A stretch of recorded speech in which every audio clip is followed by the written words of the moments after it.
Bom dia a todos. Hoje, 11 de novembro do ano 2021, às 8 horas e 1 minuto, declaro aberta a sessão da Câmara Criminal deste egrégio Tribunal de Justiça do Estado do Rio Grande do Norte e questiono da Corte com relação à ata da sessão anterior. Alguma observação? Ana, por favor, se puder disponibilizar. Aprovado.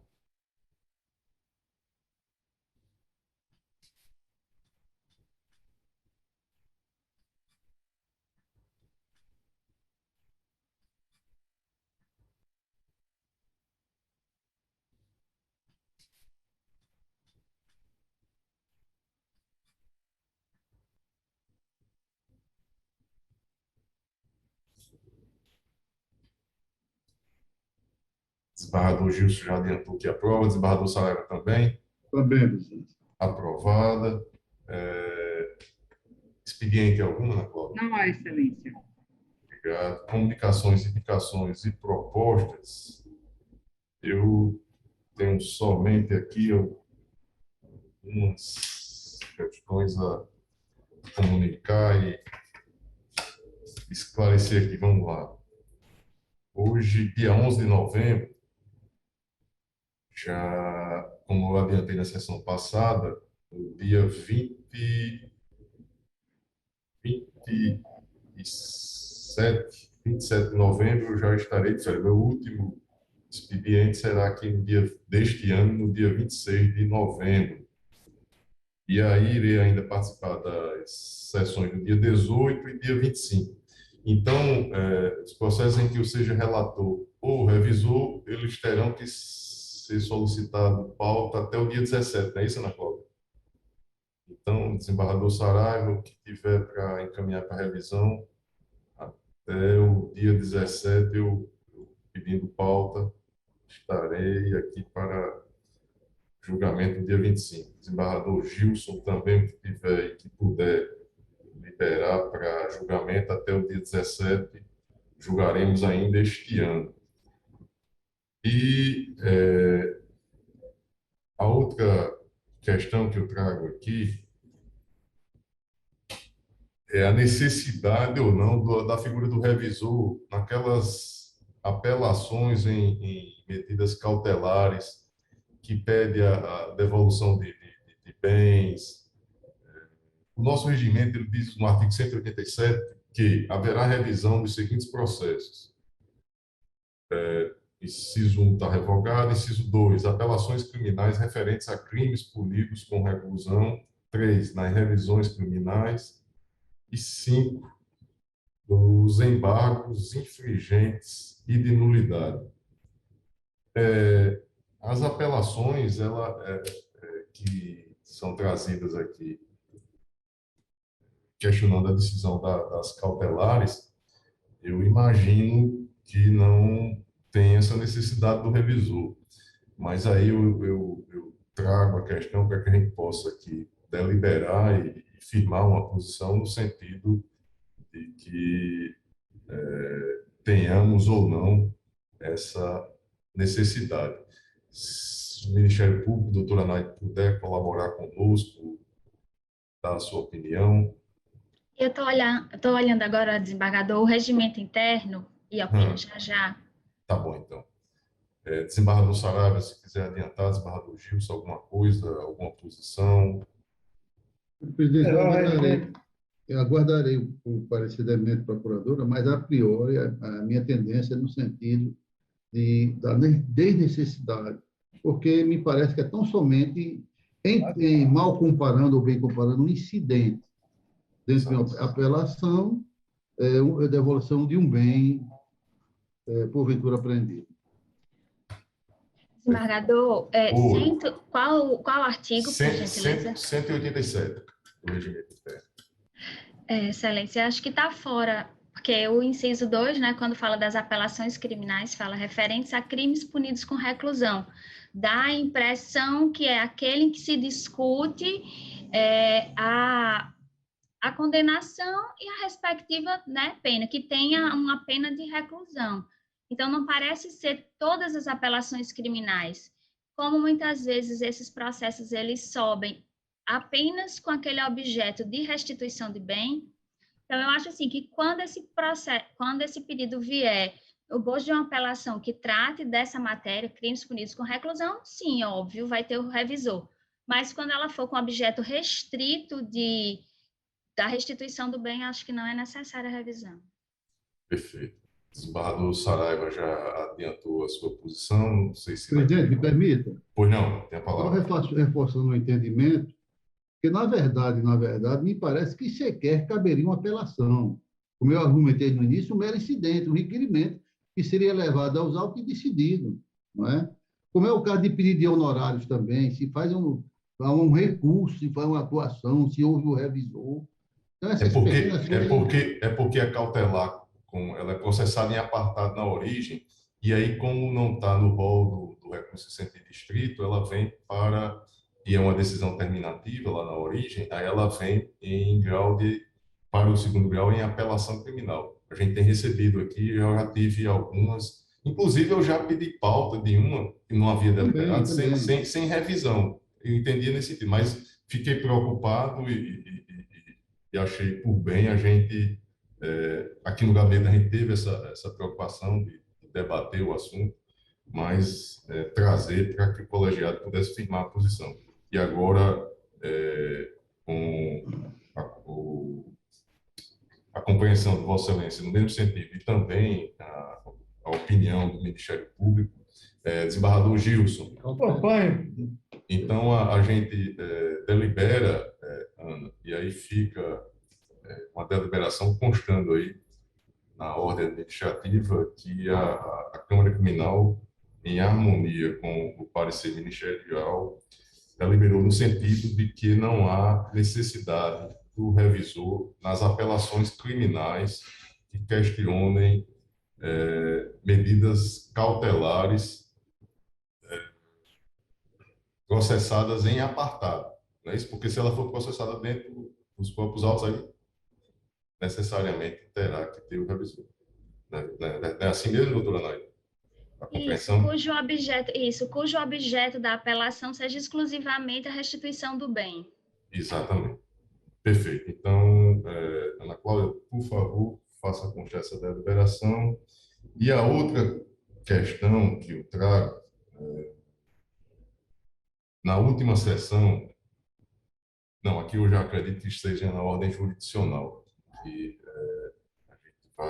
eu vou trazer como questão de ordem, naqueles 3 processos em que deliberamos aqui sobre a necessidade da diligência, mas aí será na ordem jurisdicional. Eu passo na ordem administrativa, não tenho nenhuma outra informação a trazer, nem proposição. Eu passo a palavra ao desembargador Saraiva Supremo.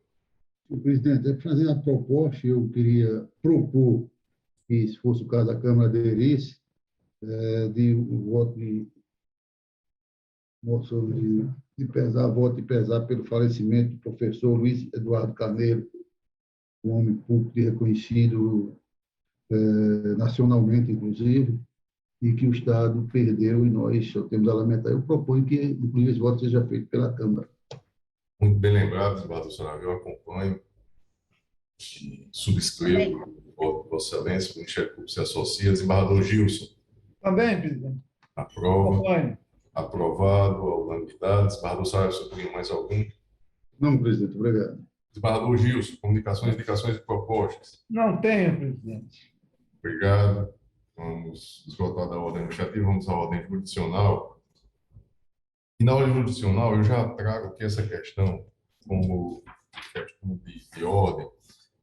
Na sessão passada, estou deliberado nas apelações criminais de número 010, 14, 52, dígito 37, ano 2018, na 010, 05, 67, dígito 81, ano 2017, e no agravo em execução penal, número 081, 08, 86, dígito 61, ano 2021, estou deliberado por maioria, tem sido o desembargador Glauber Rego, relator dos 3 processos, sobre a necessidade de sobrestar o julgamento do feito e realizar diligência no sentido de que fosse apresentadas as contrarrazões nos apelos e no agravo à execução penal. Pois bem, com essas deliberações, o julgamento proclamado, os 3 processos vieram aqui ao gabinete de processo eletrônico para que fosse firmado a assinatura dos acordos. E confesso que nas abas que tinha lá, julgamento com mérito não seria o caso. Julgamentos sem julgamento do mérito, nenhuma das opções que tem lá no PJE também permitiam firmar lá o ato processual específico de modo a permitir a assinatura. E os 3 processos eles não foram assinados. Eu estou trazendo a questão de ordem aqui em aberto, e aí, na última sessão, eu peço até desculpas, eu exaltei um pouco aqui. O desembargador Saraiva deixou registrado que estava aberto a analisar a matéria ainda. Eu não sei se o desembargador Saraiva vai evoluir na sua posição em razão daquilo que tem firmado o Supremo Tribunal Federal, porque se eventualmente acontecer, nós teremos a possibilidade de que esses processos eles sejam trazidos novamente a julgamento, caso haja firmado uma posição aqui da Câmara Criminal sobre a desnecessidade de, depois de intimada a parte, insistir para que ela traga aos autos as suas contrarrazões. Então, desembargador Saraiva Sobrinho, diante dessa situação aí, não sei se Vossa Excelência já analisou. Pois não, presidente. Eu analisei e refleti um pouco mais sobre a matéria, principalmente pelas colocações feitas por Vossa Excelência e a ponderação sempre lógica da eminente procuradora. Então, eu redigi um pequeno texto aqui, que eu vou pedir desde logo, em acolher naturalmente o pleito de Vossa Excelência, que seja juntado ao processo quando eles retornarem à pauta. Eu digo o seguinte, é uma coisa bem simples, bem pequena, diante das ponderações trazidas pelo relator e corroboradas pela dupla terceira PJ, reputei imprescindível uma análise mais ampla da matéria, ou seja, ultrapassando o seu aspecto intraprocessual. Nas pelejas até então travadas, sempre externei o desígnio de prestigiar ao máximo os preceitos do contraditório ampla defesa, artigo 555 da Constituição Federal, de modo a garantir uma dialética substancialmente real e mais efetiva. Não por outro motivo, a despeito do entendimento do STF acerca da inexistência de nulidade no julgamento, na hipótese da defesa regularmente intimada deixar de apresentar contrarrazões, o recurso no HC 12.2077, preservava sempre, eu, no caso, a indispensabilidade de exaurimento dos atos. Qual seria a intimação do advogado constituído, intimação pessoal da parte para nomear novo patrono e nomeação da Defensoria Pública como um recurso. Todavia, em sendo a casuística submetida ao fim e ao cabo ao guardião da Constituição Federal, cujo posicionamento se acha alinhavado na ausência de prejuízo à defesa. Este é o grande elemento. A ausência de prejuízo à defesa dito pelo STF. Resta mitigada a razão proposta na presente prejudicial de mérito. Deixa estar, por força dos princípios da colegialidade e economia processual, evolui naquele entendimento e retira a proposta da conversão de julgamento em diligência. E já estou antecipando aqui, como tinha feito anteriormente, no mais, já estaria acompanhando Vossa Excelência enquanto relator para desprover os apelos. Há razões simples, presidente. Perfeito, desembargador Saraiva. Parabenizo Vossa Excelência aí pelo equilíbrio. Desembargador Gilson Barbosa, com relação à questão de ordem. Esse assunto eu não tenho uma ideia fixa e definitiva. Em direito, nada é definitivo. Mas estou analisando, inclusive busquei, assim, não digo um assessoramento, mas as ponderações de pessoas vinculadas ao assunto, e em breve eu vou me posicionar. Por enquanto, eu vou acompanhar os senhores sem nenhum desdém, mas ficando vencido em alguns processos. Os de número 18, 04, 24, aliás, 25, 27, 28 e 56, por enquanto. Mas não significa que eu farei disso resistência para evoluir na expressão dos senhores, certo? Estou apenas pegando uma fundamentação melhor e de mais convicção minha. Perfeito. Com relação aos três, Vossa Excelência concorda com a desnecessidade nesses três processos que foram identificados e que a gente já pode dar continuidade ao julgamento. Pode, é isso? Perfeito. Então, Ana Cláudia, a questão de ordem, ela acolhida, e aí os três processos que foram identificados, eles podem ser, tão logo resolvido o problema aí com o suporte do PJ, trazidos a julgamento na próxima sessão. Perfeito? O pessoal do suporte está comigo aqui, eles disseram que até o final da sessão pode resolver. Perfeito, mas aí já deixa Se achar prudente, é melhor realmente deixar para a próxima sessão. De acordo, doutora Naide, também com a harmonia aí do Ministério Público. Então, agora sim, podemos aí iniciar a nossa pauta, não é pequena, priorizando sempre aqui os processos com pedido de sustentação oral. Nós temos o 98, a ordem cronológica, é o habeas corpus com liminar número 810317, dígito 60, ano 2021, impetrante Vinícius Augusto Cipriano, paciente William Nunes Belmiro, autoridade coatora, juiz da primeira vara da comarca de Parnamirim. O relator é o desembargador Saraiva Sobrinho. Está em mesa, desembargador Saraiva? O presidente do processo está em mesa. Tem sustentação oral, é isso? Tem um pedido de sustentação oral aqui, o impetrante, doutor Vinícius, está na sala. Bom dia, desembargadores, bom dia, estou na sala. Bom dia. Só antecipando, talvez até conforte o doutor advogado, é que eu estou concedendo parcialmente a ordem para conceder exatamente medidas cautelares diversas a serem arbitradas pelo juiz da execução. Nesse caso, não necessita sustentação, então. Então, aqui já tem os votos registrados aqui no sistema. Eu ratifico meu voto, desembargador Gilson também. Fico. Então, o processo julgado à unanimidade nos termos do voto do relator.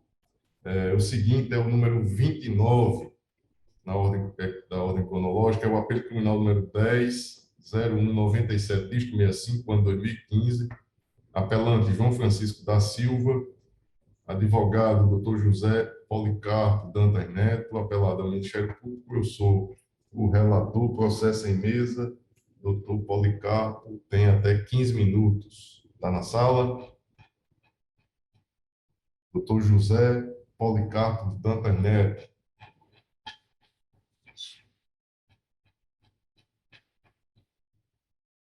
Processo número 10.0197, dígito 65, ano 2015. Última chamada. Doutor José Policarpo Dantas Neto. Então, meu voto já, o julgamento virtual, e aqui, recurso não provido, à unanimidade nos termos do voto do relator. Seguinte, é o número 61 da ordem cronológica, é o apelo criminal número 81.55.89, dígito 67, ano 2021. Apelante Artus Tales Arraes da Cruz de Castro, advogado doutor João Antônio Dias Cavalcante, apelado ao Ministério Público. Eu sou o relator, o desembargador Gilson é o revisor. Doutor João Antônio, processo em mesa, doutor João Antônio, está na sala? Doutor João Antônio Dias Cavalcante. Processo 81.55.89, dígito 67, ano 2021. Então, julgamento virtual. Tem aqui a votação consolidada. Recurso não provido, à unanimidade, nos termos do voto do relator. Seguinte, é o 48, apelo criminal número 6021, dígito 59, ano 2012. Apelante Fernando Torres Brasil, advogado Dr. Gilberto Aureliano de Lima, apelado do Ministério Público, eu sou o relator, o desembargador Gilson é o revisor. Número 48.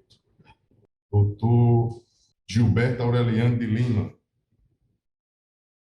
Doutor Gilberto Aureliano, Vossa Excelência tem até 15 minutos para a sua defesa oral. Muito obrigado, Excelência.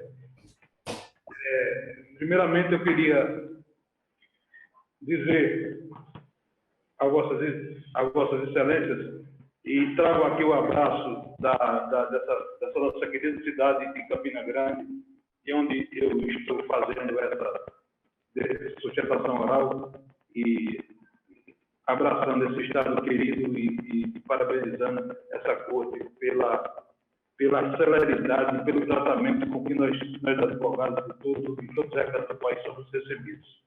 E queria cumprimentar ao desembargador Glauber, desembargador Gilson, desembargador Saraiva, a procuradora doutora Naide Pinheiro e o doutor Vinícius Cipriano, nosso eminente defensor público, e a nossa servidora do TJRN.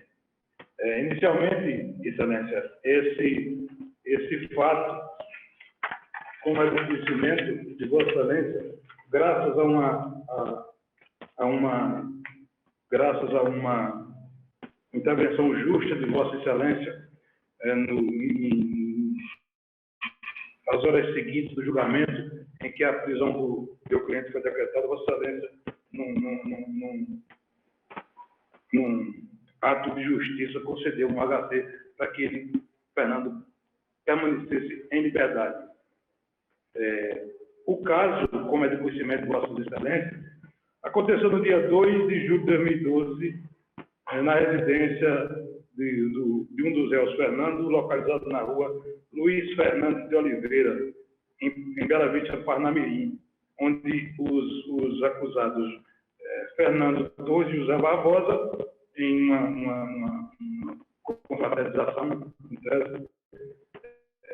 houve um entreveiro e o réu José Barbosa, confesso, diz que atingiu a vítima com um golpe e uma faca, certo? Primeiramente, eu queria dizer a Vossa Excelência que, do alto dos meus 22 anos de advocacia criminal, eu nunca me senti tão triste, porém resignado, porque a gente tem que acatar o que vem do egrégio conceito de sentença. Para que Vossa Excelência tenha uma ideia, durante as 3 horas de julgamento, que não houve réplica, o eminente procurador Dr. Marcos, a quem eu rendo minhas homenagens, que teve uma brilhante atuação, um ser humano de extrema coerência, muito cuidadoso, zeloso com o ato que estava à sua disposição, ele passou 1 hora e 30 minutos pedindo a absolvição do meu cliente, Fernando Torres Brasil. Nesse mesmo tempo, ele também passou, ao tempo em que ele pedia a absolvição do meu cliente, Fernando Torres Brasil, ele pedia a condenação do réu José Barbosa. Para surpresa nossa, os jurados não entenderam dessa forma e, surpreendentemente, mas aí nós que atuamos na lide criminal temos que respeitar, porém buscar as trincheiras de defesa que estão à disposição de nossos clientes. Para se ter uma ideia, a decisão dos jurados ela é manifestamente contrária à prova dos autos. Com relação ao princípio acusatório, a apresentação penal, não obstante a obrigatoriedade do seu exercício por parte do Ministério Público, resultou num pedido expresso do promotor oficiante na sessão de plenário do Tribunal do Júri de absolvição do acusado Fernando pela prática do crime imputado na inicial, argumentando inúmeras dezenas de vezes que não havia qualquer prova que ligasse o apelante Fernando Torres Brasil a esse fato criminoso. Da ata, excelências, o eminente juiz, a quem aqui rendemos nossas homenagens, e também pela forma como conduziu, como presidiu aquela sessão do Sinédrio Popular, só temos a agradecer também pela forma profissional, pela forma justa e imparcial, que é inerente a todos os julgadores. E lá na ata, em algum momento, excelências, ele diz que o douto promotor de justiça pugnou em relação a Fernando Torres Brasil pela absolvição por ausência de provas quanto a José Barbosa Maciel. Quanto a José Barbosa Maciel, pugnou pela condenação nos termos da pronúncia, porém, afastando dele, José Barbosa, a qualificadora que dificultou a defesa da vítima. Eu, como defensor de Fernando, e queria a absolvição pela absoluta falta de provas. Apesar do princípio da soberania dos vereditos, excelências, não se pode fechar os olhos para esse importante evento processual, que tem repercussão direta pelo processo de que o juiz atuou manifestamente contrário à prova dos autos. O pedido final da absolvição pelo titular da ação penal e promotor da ação, ou seja, instituição que deu causa ao processo com base na justa causa então existente na inauguração daquela ação penal. Com relação ao veredito, no primeiro aspecto, temos alguns dados que diz o seguinte: para o jurista Câmara Leal, ter o júri, afinal de contas, o que seria uma decisão soberana imune a novo julgamento? Pode-se responder ao questionamento, que só ocorre quando o jurado decidir rigorosamente de acordo com uma das versões apresentadas por uma das partes. E Câmara Leal diz, abro aspas, ter o júri baseado em alguma versão existente dos autos, embora desautorizada por outras provas, também já não se poderá dizer que o veredito não encontrou apoio algum nas provas. O primeiro aspecto leva ao desacerto da decisão do juiz Davis, é representado, repito, pelo requerimento do Ministério Público de absolvição do réu. Interessante notar, excelências, que o júri decidiu de forma duplamente contrária ao pedido pelo MP. Condenou o apelante quando o promotor de justiça pediu para absolver, e absolveu o segundo réu quando o promotor de justiça pediu para condenar. Ainda nesse plano, dizer que os jurados agiram de forma manifesta contrária às provas dos autos resulta de que agiram rigorosamente, não de acordo com uma das versões apresentadas por uma das partes, ou seja, não adotaram nenhuma das teses apresentadas em plenário. De plano, verificar que o ato de matar não foi iniciado pelo acusado Fernando, visto que a vítima foi atingida por facadas desferidas pelo réu José Barbosa, epífice, réu confesso nesses presentes autos, tanto em sede de inquérito policial, tanto como na instrução criminal, quanto nessa terceira fase, que foi a fase de julgamento e submissão ao Sinédrio Popular. Desferiu outras facadas. Nesse momento, excelência, se encontrava presente a esposa de Fernando, a senhora Juíbe, que assistiu toda a cena, viu quando o réu José Barbosa desferiu as várias facadas e o mais grave, fugiu com o veículo da vítima.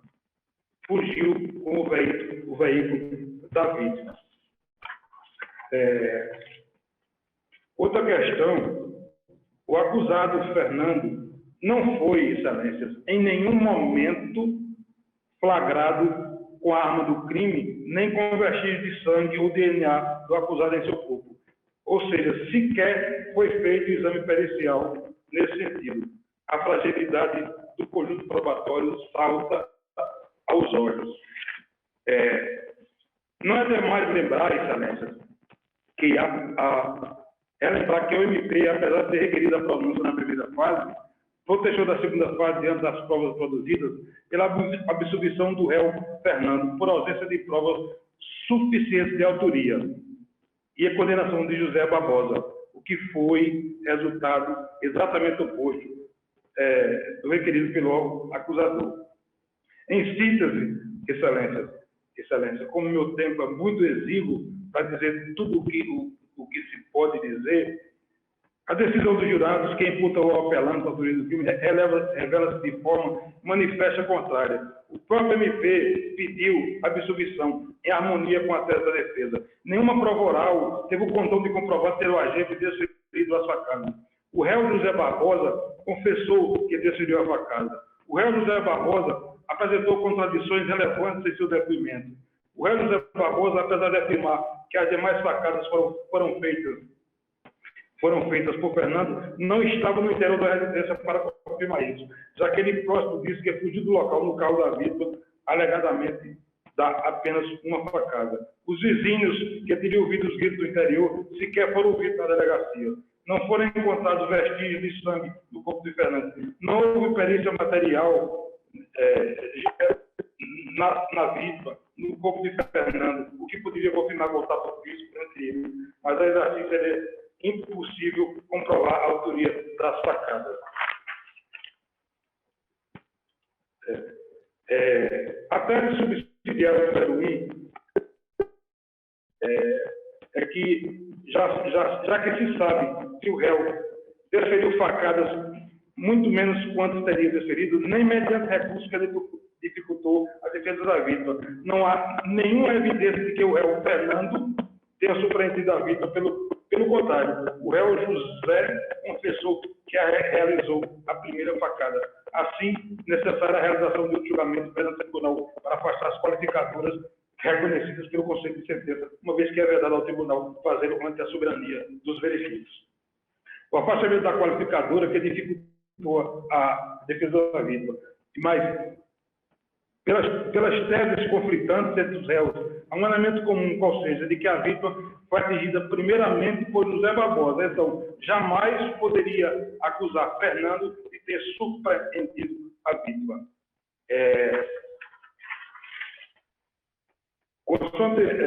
Diante dessas premissas, as facadas ser consideradas meio cruel, é evidente que não, visto que esse foi o meio utilizado para o crime e necessário para o intento. Não houve tortura, asfixia, outra forma de intensificação do sofrimento. Não houve excesso, existiram facadas que levaram à morte da vítima, mas a expressão agonizar usada na denúncia é consequência dos ferimentos causados pelas futilidades de paga, notadamente pela hemorragia causada.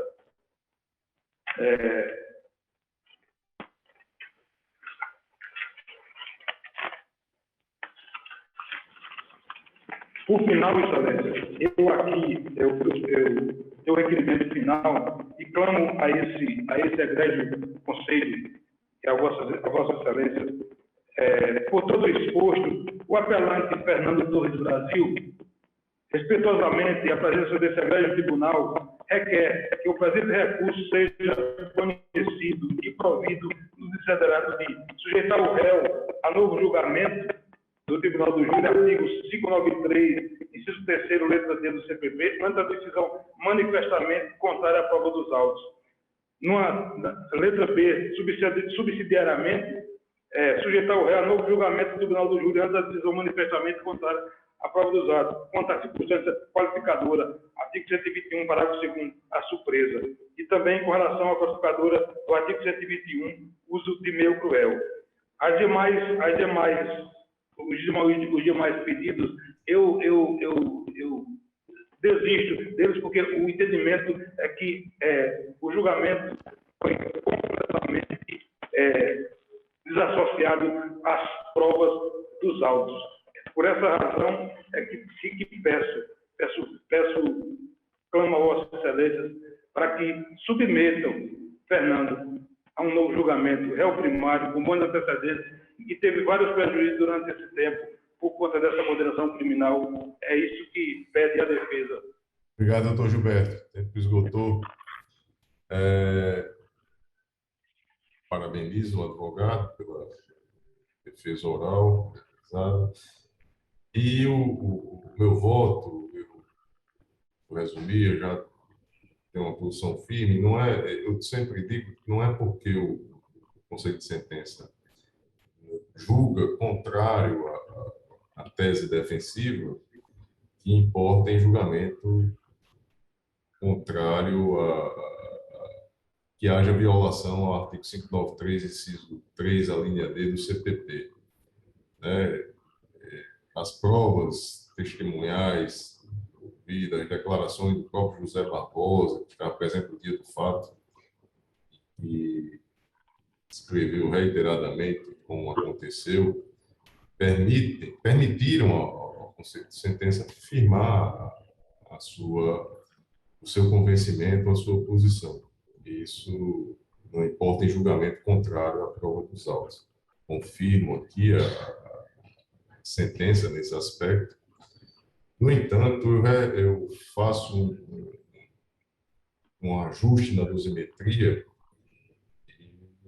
em harmonia com o parecer da 5ª Procuradoria de Justiça. Eu dou provimento parcial ao recurso, reduzindo a pena do apelante para 16 anos e 6 meses de reclusão, mantendo os demais termos da sentença condenatória. Desembargador Gilson Barbosa revisou como voto a Vossa Excelência. Acompanho integralmente. Desembargador Saraiva. Também, presidente. Então, processo julgado à unanimidade nos termos do voto do relator. Doutor Gilberto, um abraço e até uma outra oportunidade. O seguinte é o 66 na ordem cronológica, é o apelo criminal número 81.0162, dígito 89, ano 2021, a origem, primeira vara criminal da comarca de Natal, o apelante Luiz Carlos Julião de Oliveira Júnior, advogado doutor Daniel Magnus. Apelado do Ministério Público, eu sou o relator, o desembargador Gilson é o revisor, e neste caso, a informação que tenho aqui é que foi o requerimento de sustentação oral, ele não observou o prazo previsto no regime, na portaria 224/2020. Não é isso, Ana Cláudia? Senhor desembargador. Então, já deliberamos a respeito, não é isso? O desembargador Saraiva, o desembargador Gilson, requerimento intempestivo, não há sustentação oral. Ou vamos, desembargador Gilson, desembargador Saraiva. O requerimento para sustentação oral foi intempestivo. É apelo criminal. Porque se consideração... O prazo tem Perfeito. importância no processo, presidente. Então, julgamento virtual, proclama aqui o resultado. Negado provimento à unanimidade nos termos do voto do relator. Vamos à pauta. Tem alguma, como habeas corpus não há uma pauta, algum requerimento de sustentação oral agora da sessão, Ana? Tem, desembargador Gilson, ou desembargador Glauber. É o Qual? 102. Eu não encontrei esse requerimento, desembargador Glauber, também, mas como é extra pauta, não tem É problema. agravo interno, é o desembargador Gilson. Foi indeferimento da inicial, desembargador Gilson? Se foi, tem direito. Foi, presidente, foi. Então, tem direito à sustentação oral. E como não há pauta para habeas corpus, a processo 102, na ordem cronológica, agravo interno em habeas corpus, número 81.1082, dígito 31, ano 2021. Impetrante, Dr. Gabriel Bulhões Nóbrega Dias, paciente Tiago Câmara Martins, Autoridade 14, juiz de direito da 7ª Vara Criminal da Comarca do Natal. Relator, desembargador Gilson. Processo em mesa, desembargador Gilson. Em mesa, presidente. Doutor, não é doutor Gabriel, doutor Rubens. Tem Isso. até 10 minutos para a sua defesa oral. Certo. Obrigado, excelência. Bom dia, excelentíssimo presidente da Colônia da Câmara Criminal, desembargador Glauber Rego, eminente relator, desembargador Gilson Barbosa, eminente desembargador Saraiva Sobrinho, ilustríssima procuradora de Justiça, aos advogados e servidores que acompanham a sessão da Câmara Criminal, os meus sinceros cumprimentos. Trata-se de agravo interno em habeas corpus, que tem como agravante o senhor Tiago Câmara Martins, que foi condenado na 7ª Vara Criminal pelo delito de furto qualificado, crime este em seu modus operandi sem violência ou grave ameaça. A tese que permeia essa sustentação oral é da possibilidade de se discutir em sede de habeas corpus a nulidade de reconhecimento pessoal por fotografia. Trata-se de matéria estritamente jurídica. Não demanda revolvimento probatório, não demanda dilação probatória. É uma matéria que tem como discutir o procedimento do artigo 226 do Código de Processo Penal. Inclusive, o Superior Tribunal de Justiça, em sede de habeas corpus, vem discutindo essa matéria da nulidade do reconhecimento pessoal por fotografia. Cito aqui a título exemplificativo o habeas corpus 664-856 de São Paulo, que foi julgado em 5 de outubro de 2021, do ministro Olindo Menezes, o habeas corpus 591-920 do Rio de Janeiro, julgado em 22 de junho de 2021, do ministro Ribeiro Dantas, e do RHC 142-773 da Paraíba, julgado em 22 de junho de 2021, pelo ministro Sebastião Reis Júnior. Todas essas matérias houve o reconhecimento da nulidade do reconhecimento pessoal por fotografia em sede de habeas corpus. Excelência, inclusive, o Superior Tribunal de Justiça entende que só demandaria revolvimento fato probatório se a alegativa buscasse a absolvição do paciente, o que não é a causa dos autos. O que pretende esta defesa é apenas o reconhecimento da nulidade do reconhecimento pessoal por fotografia. Eu cito aqui como precedente o agravo regimental no habeas corpus 462.030 de São Paulo. E vale ressaltar que o Ministério Público, em suas contras-razões, acompanhando o relator, por entender que isso demandaria dilação probatória, cita 2 precedentes estes que estão totalmente distantes do caso concreto, porque são precedentes que tratam sobre negativa de autoria e sobre legítima defesa. E não se pretende discutir isso no habeas corpus. O que se pretende discutir aqui em habeas corpus é a nulidade do reconhecimento pessoal por fotografia, o que é totalmente impossível, porque os tribunais superiores o vêm fazendo.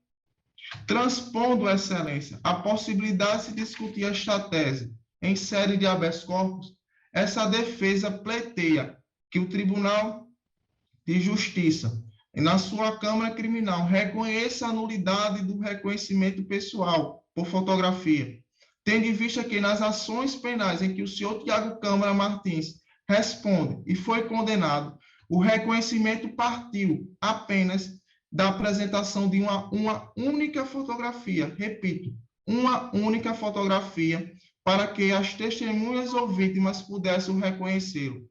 Excelência, trata-se de uma ilegalidade patente, uma inobservância patente do artigo 226 do Código de Processo Penal. Inclusive, essas mesmas testemunhas e vítimas não reconheceram o senhor Tiago Câmara Martins na audiência de instrução e julgamento, sobre o crivo do contraditório.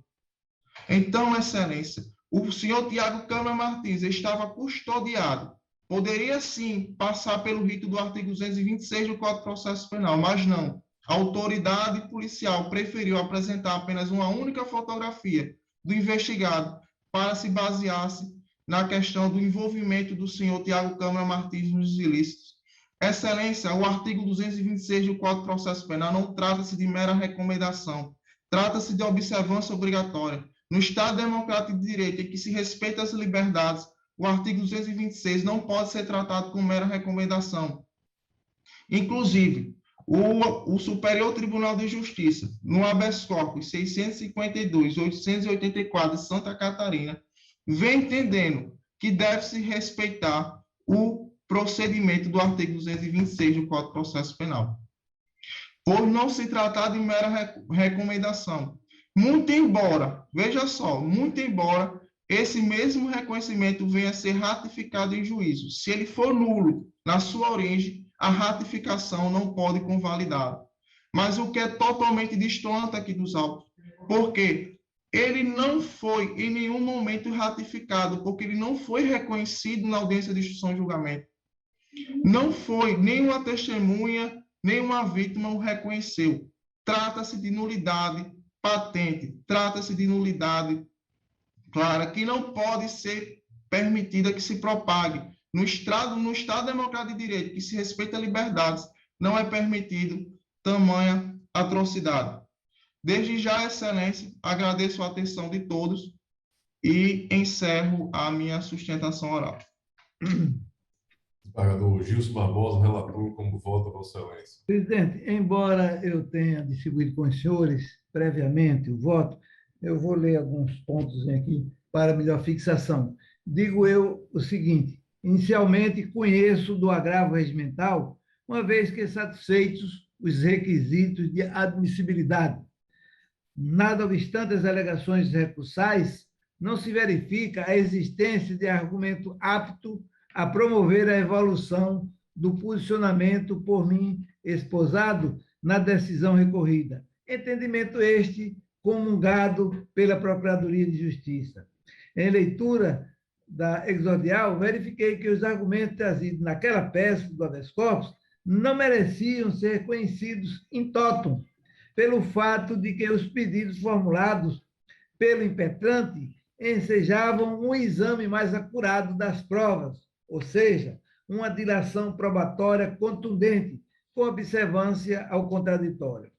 Em caso, o impetrante alega que o reconhecimento pessoal realizado por meio de fotografias gera nulidade, sendo a matéria estritamente jurídica. Ora, tal desfecho imprescinde, certamente, de uma análise mais aprofundada dos fatos, especialmente para aferir sobre a existência ou não de outros elementos de prova utilizados como fundamento para a condenação, o que se mostra incabível na via estreita do habeas corpus.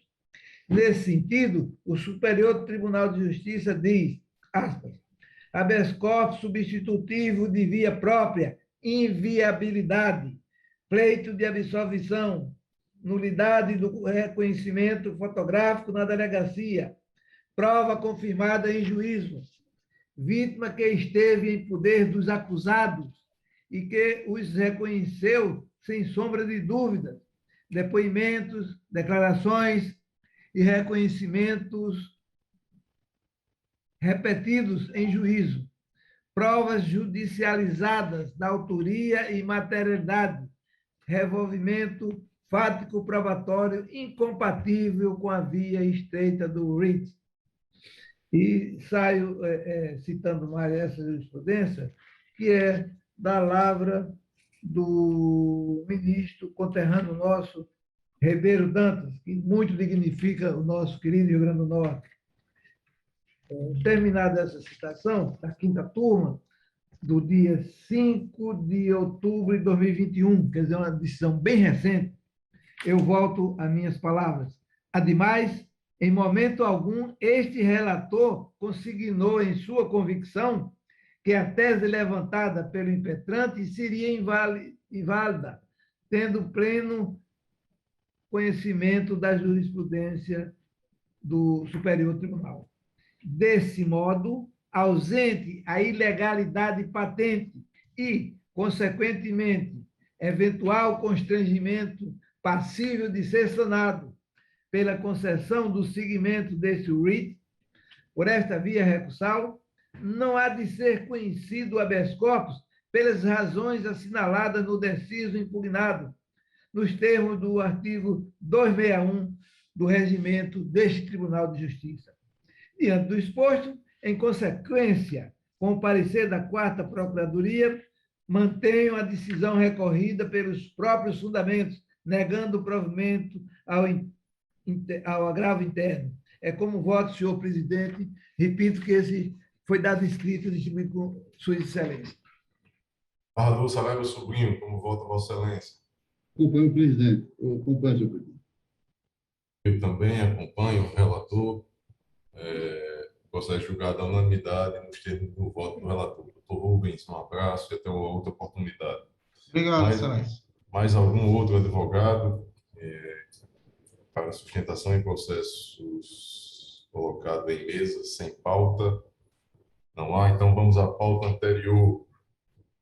Número 81, na ordem cronológica, apelo criminal número 10, 5934, diz 14, do ano 2020, apelante Ana Lúcia Alves Xavier Martins, advogado do Dr. Laércio Costa de Souza Júnior, apelante Alan Carlos Xavier Martins, advogado do Dr. André Dantas de Araújo, apelado do Ministério Público, desembargador Saraiva, o relator, eu sou o revisor, e restou anotado na papeleta que, após o voto do relator, conhecendo e negando provimento aos recursos, pediu vista dos autos do desembargador Glauber Rego. O desembargador Gilson Barbosa declarou aguardar o voto vista.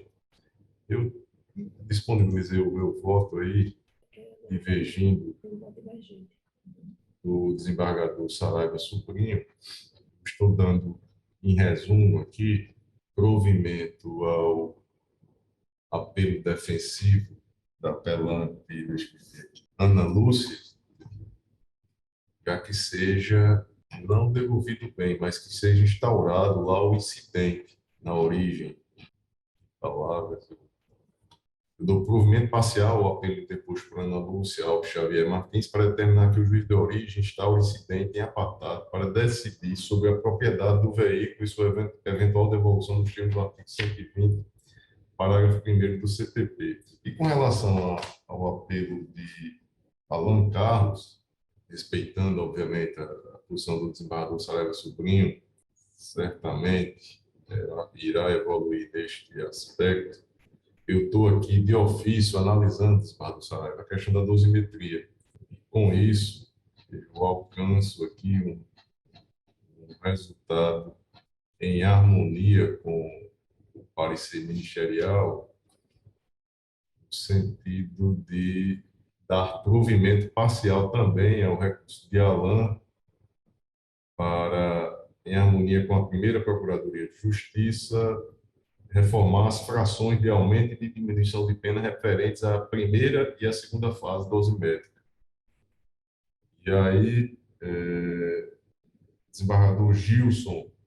Presidente, paira em minhas convicções um pouco de dúvida, e o magistrado não pode ter dúvida, tem de mim. Eu peço vista, prometendo trazer na próxima sessão. Desembargador Saraiva. Mantém, presidente, por enquanto o voto já proferido. Então, enquanto relator. Após o voto vista do desembargador Glauber Rego, dando provimento parcial aos recursos de Ana Lúcia Alves Xavier Martins e Alan Carlos Xavier Martins, pediu vista dos autos do desembargador Gilson Barbosa.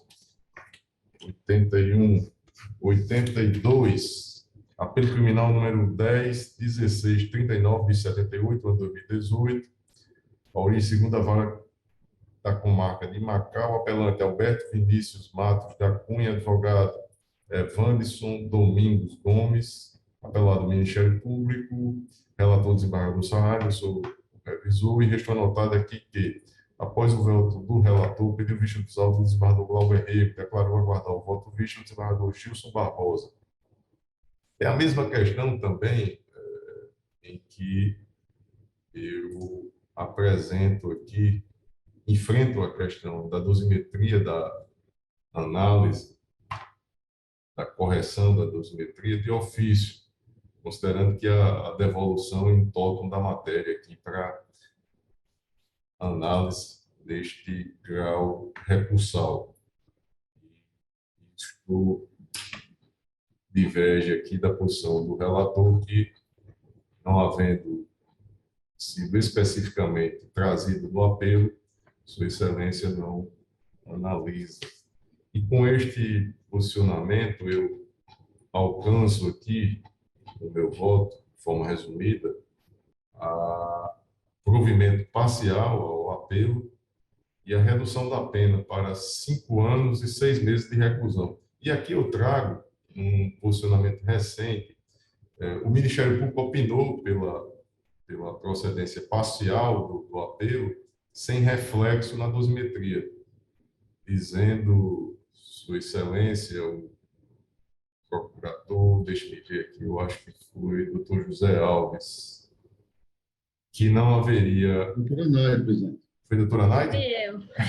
Doutora Naide, pô, então, tem uma posição agora, que eu estou trazendo no meu voto aí, da terceira sessão, que uniformizou que, havendo modificação na dosimetria, não se importa o resultado final.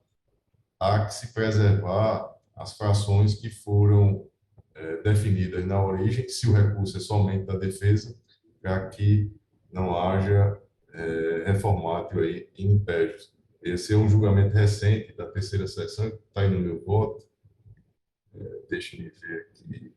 Foi o agravo regimental, no agravo do recurso especial. Peraí, não, foi esse não. Desculpa.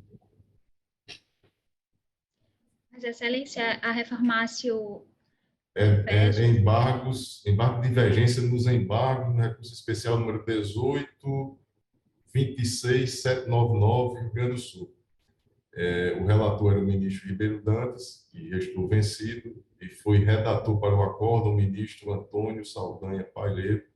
Isso julgado agora em 8 de setembro de 2021, o acórdão publicado no dia 8 de outubro do ano 2021. E aqui, na emenda, estou definido que, aspas, é imperiosa a redução proporcional da pena base quando o tribunal de origem, em recurso exclusivo da defesa, afastar uma circunstância judicial negativa do artigo 59 do CP, reconhecida no édito condenatório. Então, aqui, como duas circunstâncias foram consideradas neutras, na origem eram 3, e aqui no apelo, em harmonia com o parecer ministerial, eu estou excluindo 2. A pena na origem era de 6 anos e 6 meses, eu considerei a fração de 6 meses para cada uma das circunstâncias, então eu cheguei à pena de final de 5 anos e 6 meses. A mesma redução eu fiz também na quantidade de dias multa, que na origem havia sido fixada em 650, tirando 2 circunstâncias, preservando só uma, deixei aqui em 550 dias multa. Então, este é o meu voto, renovando aí as vênias ao relator. Desembargador Gilson Barbosa. Eu acompanho a divergência, presidente. Desembargador Saraiva Sobrinho. Senhor presidente, eu mantenho como foi posto e vou reanalisar posteriormente. Neste caso, o resto, redator para o acordo. Vossa Excelência, não é isso? Eu acho que acredito que Vossa Excelência permanece, né, desembargador Saraiva, porque o provimento é parcial. Ele pedia a absolvição e aí teve uma redução da pena somente. Não é verdade? Então, Vossa Excelência permanece relator e redator para o acordo, e eu peço a juntada do meu voto. Ok, presidente. Desembargador Saraiva. Sobrinho. Excelência. Oi, doutora Naide. Na verdade, sobre esses 2 processos, né, esses últimos, como o desembargador Gilson falou que apreciaria essa questão do princípio da dialeticidade, eu acho que é uma questão muito sutil e, às vezes, a linha é tênue, né, se tem ou não fundamento. Então, uma questão que eu coloco, que eu acho que a Câmara precisa tentar uniformizar, né, tentar encontrar o ponto, né, para que, acho que facilita, né, facilita nos julgamentos, em que medida, havendo aquele pedido genérico, que realmente não permite a dialeticidade, eu quero redução da pena.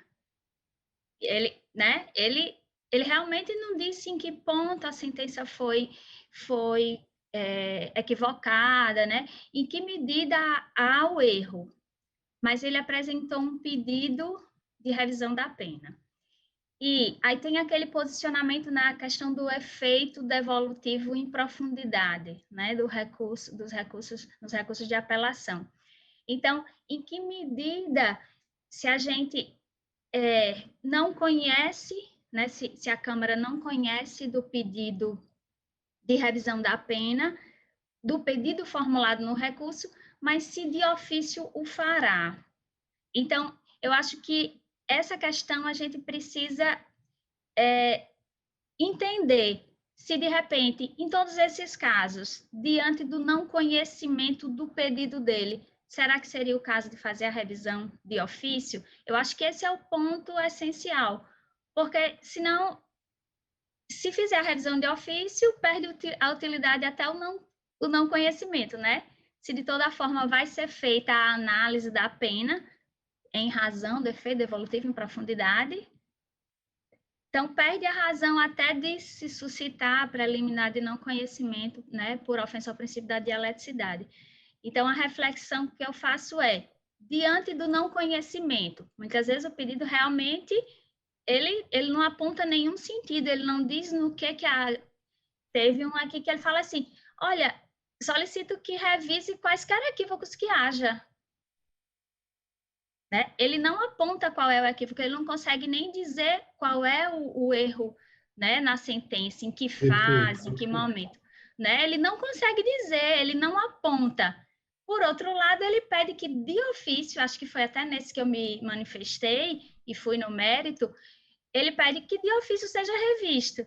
E como o tribunal a Câmara tem se manifestado no sentido de às vezes, fazer essa revisão de ofício, eu disse, bem, se o tribunal vai apreciar, eu, como Ministério Público, também o farei. E aí adentrei por isso. Mas eu acho que o ponto a decidir mesmo não conhecendo o pedido dele, por entender que ele seria até um pedido inepto, né, insuficiente para que a outra parte apresentasse contrarrazões. A Câmara fará a revisão de ofício, essa é a reflexão que precisa se fazer para, a partir daí, ou não conhecer completamente e deixar que o advogado cuide aí do caso do seu cliente, ou fazer a revisão de ofício. Então, é só essa reflexão, como o desembargador Gilson fará aí, né, essa análise, está aí com o caso pediu vista, né, no 81. Então, eu deixo essa reflexão para a gente, né, tentar evoluir no sentido de encontrar uma unificação, né, para que as coisas possam até fluir melhor nos julgamentos. Doutora Naide, inclusive no meu voto eu trago essa reflexão, porque aqui no gabinete, considerando o efeito devolutivo, né, do apelo, eu tenho enfrentado, quando observo ilegalidade flagrante, reformar e refazer a dosimetria, sempre aqui em casos que não haja um enfrentamento direto trazido no apelo, que é uma posição divergente do desembargador Saraiva Supremo. O desembargador Saraiva ele tem enfrentado quando o apelante traz, nas suas razões recursais, né, os questionamentos específicos. E, já respondendo a questão colocada por Vossa Excelência, eu, mesmo nos casos em que o apelo ele não é conhecido, e tendo a questão de flagrante ilegalidade, de ofício, eu tenho aqui feito a reforma na dosimetria, sempre buscando aí fazer aí justiça, não que o desbarro do salário não busca, pelo amor de Deus, não vamos interpretar desse jeito, mas também evitando um retrabalho do tribunal na questão das revisões criminais. A gente tem observado muito no pleno essa questão da dosimetria sempre trazida ao plenário, porque não foi ela enfrentada na Câmara Criminal aqui, muitas vezes, de ofício. E, por fim, um exemplo claro dos habeas corpus no STJ, no Supremo, não são conhecidos e, de ofício, é concedida a liberdade. Isso a gente tem visto aí constantemente. Mas, bem colocada a preocupação de Vossa Excelência, e certamente o desembargador Gilson trará aí o seu esclarecimento no 81. Vamos lá, vamos continuar. 83, apelo criminal número 80.0584, de 78, ano 2021, apelante Gabriel Anuar Silva Costa, advogado doutor Flaviano da Gama Fernandes, apelado do Ministério Público, eu sou o relator, desembargador Gilson, o revisor, e restou anotado que, após a sustentação oral, o relator suspendeu o julgamento para reanálise da matéria. Eu reanalisei e o meu voto aí, eu fiz umas modificações na questão da dosimetria, continuidade delitiva, que não estava acolhida no primeiro voto apresentado, eu estou trazendo aqui como configurada, de fato, reconhecendo a continuidade dos dois blocos, e com isso a pena, ela, em harmonia parcial com a 4ª Procuradoria de Justiça, ela restou em 8 anos de reclusão e 19 dias de multa. E como não há nenhuma circunstância judicial desfavorável, o regime fixado é o semiaberto. Este é o meu voto. O revisor desembargador Gilson ratifica o voto registrado no sistema. Ratifico, presidente. Desembargador Saraiva. Também, presidente. Então, o processo julgado à unanimidade nos termos do voto do relator. 84. Apelo criminal número 10.15.00, dígito 66, ano 2017, apelante Leandro de Medeiros Santos, advogado doutor Gilson Nunes Cabral, apelado do Ministério Público, eu sou o relator, desembargador Gilson, o revisor, e restou anotado que, após o parecer oral da doutora Naide Maria Pinheiro, 3ª Procuradora de Justiça, no sentido de converter o julgamento em diligência para que a Secretaria Judiciária diligencie junto ao setor que digitalizou os autos a respeito da possibilidade de recuperação de mídia, o relator suspendeu o julgamento acolhendo a sugestão da nobre procuradora. Doutora Nailil, foi realizada a diligência, está certificado nos autos, de fato, a mídia foi danificada e me parece ser o caso de nulidade. Eu trago meu voto em mesa, novamente, naqueles termos que apresentei, e aí peço o parecer oral de Vossa Excelência. Sim, Excelência. Eu examinei os autos e, de fato, a certidão de D 119.411/17 esclarece a danificação das mídias, né? A diligência foi feita no sentido de a Secretaria Judiciária tentar recuperar isso, já que a digitalização tinha sido feita no tribunal. Mas, considerando isso, é como se a audiência não tivesse ocorrido, a gente não tem as provas colhidas na instrução e o processo deve ser anulado, sim, a partir da audiência de instrução, e é assim que eu opino. Perfeito. Desembargador Gilson, desembargador Saraiva, ratificam o voto registrado no sistema. Então, processo julgado à unanimidade nos termos do voto do relator. Agora vamos ao julgamento virtual. Os processos na qual, por favor, espelhar aí a pauta, iniciando sempre pelo mais antigo, desembargador Saraiva Sobrinho, na relatoria de Vossa Excelência, os que tenham aí algum destaque, alguma... Nenhum, presidente. Mantém a proposta de voto, as propostas. Perfeito. Eu tenho aqui, no número 8, desembargador Saraiva, Eu acompanho Vossa Excelência, no entanto, com um fundamento diverso aqui. Vossa Excelência está, seu voto, estou conseguindo visualizar o voto, desembargador Saraiva. No voto está a emenda, desembargador Saraiva. No oitavo aí, consegue visualizar? Presidente, eu posso adiantar que acompanho Vossa Excelência em todo esse processo. Perfeito, desembargador Gil. Só um minutinho, só para... Você está conseguindo visualizar o voto no oitavo aí, Ana? Desembargador Saraiva, no Sim, voto, presidente. está visualizando? Perfeito. Para mim está aparecendo no voto a emenda e na Para emenda mim a emenda também. É, Está em duplicidade, emenda no voto e emenda na emenda. exatamente. Mas eu conseguia, eu acredito que seja um ajuste necessário. Eu corrigi agora, presidente. Corrigiu agora? Então, pronto, deixa eu ver. Estou corrigindo. Não, perfeito. Até porque eu tive acesso ao voto antes aqui. E a minha divergência de fundamentos é tão somente essa questão da fundamentação que Vossa Excelência disse para não conhecer o recurso em relação ao pedido de reforma da dosimetria, que é feito de modo genérico. E eu, embora acompanhe Vossa Excelência, mas eu tenho um fundamento diverso. Ele não tem interesse nesse aspecto porque a pena foi fixada no mínimo legal. Então, ele não teria interesse algum em reformar a dosimetria. Mas, com fundamentos diversos, Ana Cláudia, eu acompanho o desembargador Saraiva Sobrinho. Só com essa observação, desembargador Saraiva, para corrigir aí, porque no sistema está, no lugar do voto, está a emenda, e na emenda também está a emenda. Eu acredito. Até ontem estava tudo normal. Dos demais, eu acompanho o desembargador Saraiva Sobrinho.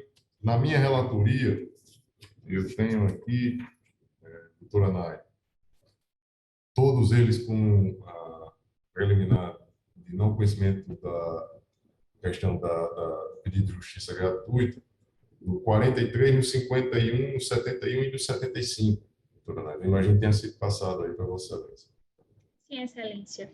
São matérias, há em todos eles, né, esses pedidos formulados de isenção, um de isenção de custas, né, ou nesses termos, e outro de concessão de justiça gratuita, todas matérias afetas ao juízo da execução, motivo pelo qual não deve ser conhecido aqui nessa Câmara. Perfeito. Então, desembargador Saraiva, desembargador Gilson, ratificam os votos? Ratifico, presidente. Então, julgados, na minha relatoria, a unanimidade, nos termos do voto do relator. Desembargador Saraiva, passou despercebido aqui, o 14º, na relatoria de Vossa Excelência, ele tem anotado um impedimento que eu não registrei aqui. Nesse processo aí, a Ana me disse que ele vai ter que ser novamente colocado em pauta, não é isso, Ana? Então, o 14º. Retirado de pauta. Retirado de pauta para ser novamente incluído. Desembargador Gilson Barbosa, processo na relatoria de Vossa Excelência que tem um destaque e observação. Nenhum. Ministério Público, alguma observação? Os processos da relatoria do desembargador? Não, Excelência, todos ok. Ok. Então, eu também acompanho o desembargador Saraiva Sobrinho. Alguma observação? Os processos do desembargador Gilson, julgados à unanimidade nos termos do voto do relator. Desembargador Gilson, tem aqui, não sei se Vossa Excelência vai retificar o voto, no 27, no 24, que tinha um voto divergente de Vossa Excelência anotado. É o 18, 24, 25, 27, 28 e 56. Vossa Excelência ratifica ou vai... Vossa Excelência disse que ratifica? Sim. Então, Ana, vamos... julgado por maioria. É o 18, 24... Repita, desembargador, por favor. 24, 25, 27, 28 e 56. Anotou, Ana? Então, nestes julgados por maioria, vencido o desembargador Gilson Barbosa. Algum outro processo que não tenha sido apregoado, que dependa de pauta, leitura de acórdão? Nada. Ministério Público, doutora Nádia, alguma observação? Excelência, satisfeita. Então, nossa próxima sessão, dia 18 e dia 25. Quinta-feira. Quinta-feira. Quem já tem a definição de quem vem me substituir? É o desembargador Amílcar, viu? Já confirmou aí. Então, estará aqui a partir do dia 27 de novembro.